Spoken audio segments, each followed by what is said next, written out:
Good morning students. बेटा, आज हम करेंगे वसंत भाग 3 में संकलित भगवान के डाकिए। इसके कवि हैं रामधारी सिंह दिनकर। रामधारी सिंह दिनकर का जन्म 23 सितंबर 1908 में बिहार राज्य के बेगूसराय जनपद के सिमरिया घाट में हुआ था और इनकी मृत्यु 19 मई 1974 ईस्वी में हुई थी। पाठ का सारांश है, इसमें कवि ने इन पंक्तियों के माध्यम से क्या बताया है।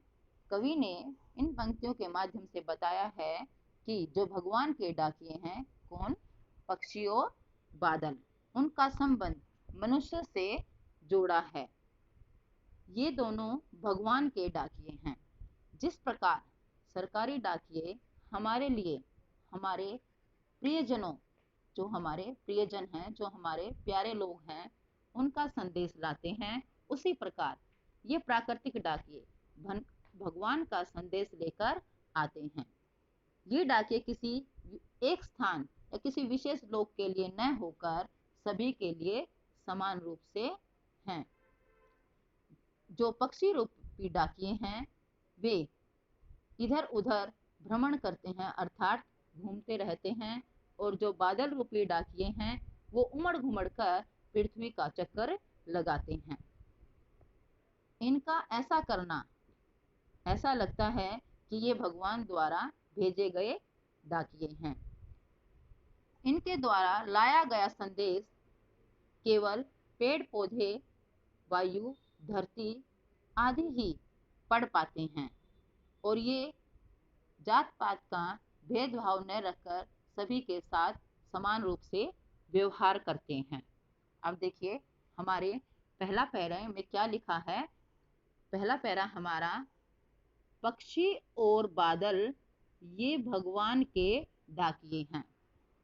इसमें बताया गया है जो पक्षी और बादल हैं ये भगवान द्वारा भेजे गए डाकिए हैं, अर्थात ये प्राकृतिक डाकिए हैं जो एक महादेश से दूसरे महादेश को जाते हैं। ये अपना संदेश लेकर एक देश से दूसरे स्थान तक जाते हैं। हम तो समझ नहीं पाते हैं मगर उनकी लाई चिट्ठियाँ पेड़ पौधे, पानी और पहाड़ बाँचते हैं। इसमें बताया गया है कि इनके द्वारा लाया गया संदेश हम नहीं समझ पाते, अर्थात मनुष्य इनके द्वारा लाया गया संदेश नहीं समझ पाता। इनकी लाई हुई चिट्ठियों को केवल पेड़ पौधे, पानी और पहाड़ ही पढ़ पाते हैं।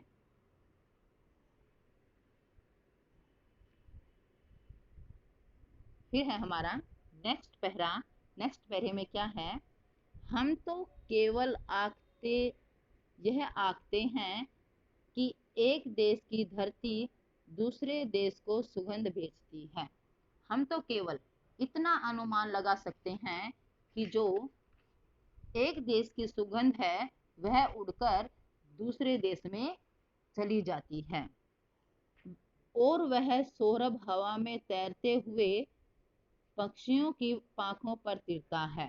कहता है कि जो सुगंध है वह एक देश से दूसरे देश में हवा के माध्यम से पहुंच जाती है।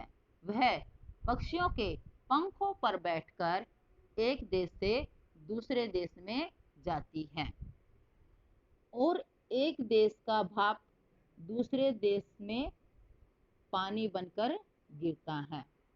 इन पंक्तियों में माध्यम से बताया गया है कि एक देश के तालाब, नदियों, झीलों का पानी भाप बनकर उड़ता है और किसी अन्य देश में जाकर बरस जाता है।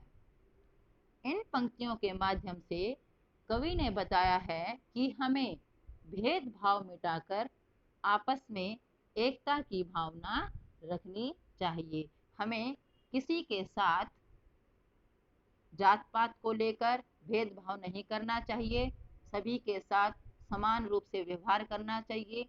इन जो बादल और पक्षी हैं, इन डाकियों के माध्यम से यही बताया है कि ये किसी के साथ कोई भेदभाव नहीं करते, सभी के साथ समान रूप से व्यवहार करते हैं। जिस प्रकार पेड़ पौधे सभी को समान रूप से छाया देते हैं, पानी सभी के लिए समान रूप से है, और नदियों का जल भी सभी के लिए समान रूप से है। इसका कोई भी व्यक्ति उपयोग कर सकता है।